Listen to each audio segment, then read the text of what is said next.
Before we begin, don't forget to like this video, subscribe to the channel, and hit that notification bell so you won't miss any upcoming content.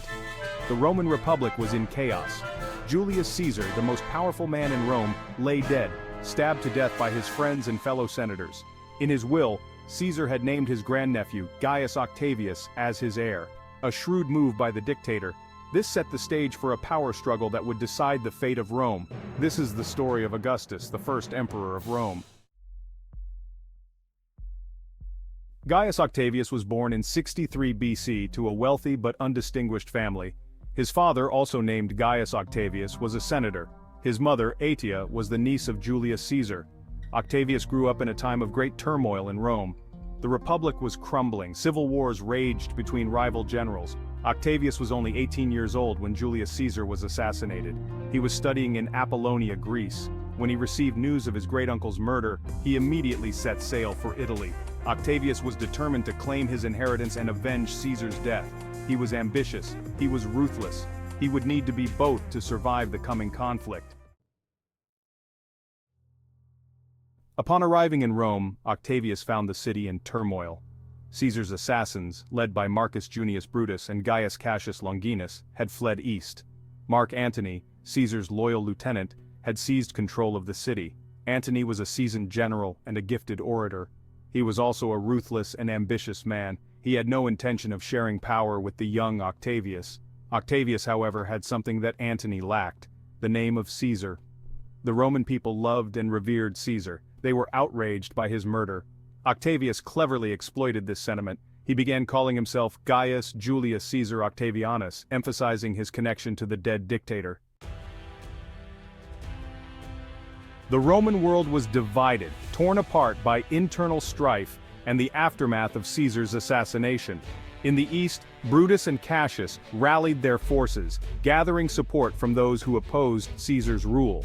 They controlled vast territories and commanded a powerful army, ready to challenge their adversaries. In the west, Antony held Rome and much of Italy, consolidating his power and influence. Octavian, though lacking military experience, held the crucial advantage of Caesar's name and the loyalty of his legions, which gave him significant leverage. In 43 BC, Octavian, Antony, and Marcus Aemilius Lepidus, another of Caesar's generals, formed the Second Triumvirate, a political alliance that would shape the future of Rome. It was an alliance of convenience born of necessity, as each man sought to secure his own power and eliminate common enemies. Their goal was to crush the assassins of Caesar and restore order to Rome, a task that required unity and cooperation. The Second Triumvirate waged a brutal campaign against their enemies, employing ruthless tactics and overwhelming force. In 42 BC, they defeated Brutus and Cassius at the Battle of Philippi in Greece. The victory was decisive, marking a turning point in Roman history. Brutus and Cassius both committed suicide, unable to face the humiliation of defeat. The assassins of Caesar were vanquished. The triumvirate was victorious, solidifying their control over Rome. But their alliance would not last. The seeds of discord were already sown. The ambition of three men could not be contained for long. Each sought greater power, leading to inevitable conflict and the eventual dissolution of the triumvirate. Section 5. The Battle of Actium. After the decisive Battle of Philippi, the triumvirate, consisting of Octavian, Antony, and Lepidus, divided the vast Roman world amongst themselves, each taking control of different regions. Antony took the eastern provinces, including the wealthy and culturally rich Egypt, where he fell deeply under the spell of Cleopatra, the last pharaoh of Egypt, known for her intelligence and political acumen. Meanwhile, Octavian, the adopted son of Julius Caesar, consolidated his power in the western territories, strengthening his political and military influence. The relationship between the two powerful men deteriorated rapidly, fueled by mutual distrust and ambition. Both leaders accused each other of treachery and overstepping their authority, leading to a series of political and military confrontations. In 32 BC, tensions reached a boiling point, and Octavian declared war on Antony and Cleopatra, framing it as a war against a foreign queen. The conflict culminated in the monumental Battle of Actium in 31 BC, a decisive naval engagement that would determine the fate of the Roman world. The battle took place off the coast of Greece, near the promontory of Actium, where the two mighty fleets clashed. Octavian's forces, commanded by the brilliant and strategic general Marcus Vipsanius Agrippa, skillfully outmaneuvered and ultimately destroyed Antony and Cleopatra's fleet, securing a decisive victory.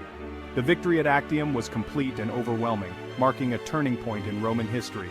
Defeated and with no hope left, Antony and Cleopatra fled back to Egypt, where, facing inevitable capture, they both chose to commit suicide the following year. With the fall of his rivals, Octavian emerged as the sole master of the Roman world, paving the way for the rise of the Roman Empire and his transformation into Augustus, the first Roman emperor. Section 6. Augustus, Emperor of Rome. With his enemies defeated, Octavian returned to Rome in triumph. He was determined to avoid the fate of his great uncle. He knew that the Roman people were weary of war. They craved peace and stability. So Octavian made a show of relinquishing his extraordinary powers. He restored the outward forms of the Republic. He even offered to step down as consul, the highest office in the Roman state. The Senate, however, was no fool. They knew that Octavian held all the cards. They showered him with honors and titles. In 27 BC, he accepted the title Augustus, meaning the revered one. It was a title with religious connotations. It set him apart from ordinary mortals. It marked the beginning of the Roman Empire. Section 7. Pax Romana. Augustus's reign ushered in a period of unprecedented peace and prosperity known as the Pax Romana, the Roman peace. For the first time in centuries, the Roman world was free from civil war. Augustus's reign was marked by stability, prosperity, and cultural achievement. He reformed the Roman army, transforming it into a professional fighting force. He expanded the empire's borders, conquering new territories in Spain, Gaul, and along the Danube River. Augustus was a shrewd politician. He knew that his power rested on the support of the people. He embarked on a massive program of public works, constructing temples, aqueducts, and roads. He also reformed the Roman legal system and administration. He created a new system of taxation. He established a professional civil service. Section 8. Military reforms and expansion. Augustus's military reforms were just as significant as his political ones. He recognized that the Roman army, which had been instrumental in his rise to power, also posed a potential threat. He reduced its size, he reorganized its command structure, he established a permanent standing army, he created the Praetorian Guard, an elite unit tasked with protecting the emperor. Under Augustus, the Roman Empire reached the height of its territorial extent. His generals campaigned successfully in Germania, pushing the Roman frontier to the Elbe River. In the east, they annexed Egypt, pacified Judea, and established a protectorate over Armenia. Augustus's reign marked the beginning of a golden age of Roman expansion. Section 9. A Golden Age. Augustus's reign was not just marked by military and political achievements, it was also a golden age of Roman literature and culture. Augustus was a patron of the arts. He commissioned Virgil to write the Aeneid, an epic poem that celebrated the founding of Rome. He also sponsored the works of Horace, Ovid, and Livy, some of the greatest writers in Roman history. Augustus's building projects transformed the city of Rome. He boasted that he had found Rome a city of brick and left it a city of marble. He constructed the Forum of Augustus, a magnificent public square.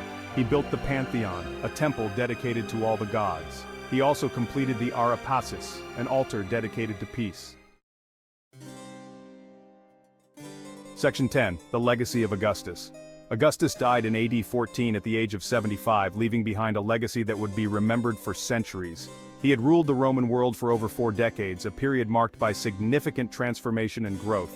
Augustus had transformed Rome from a republic into an empire, centralizing power and establishing a new political order.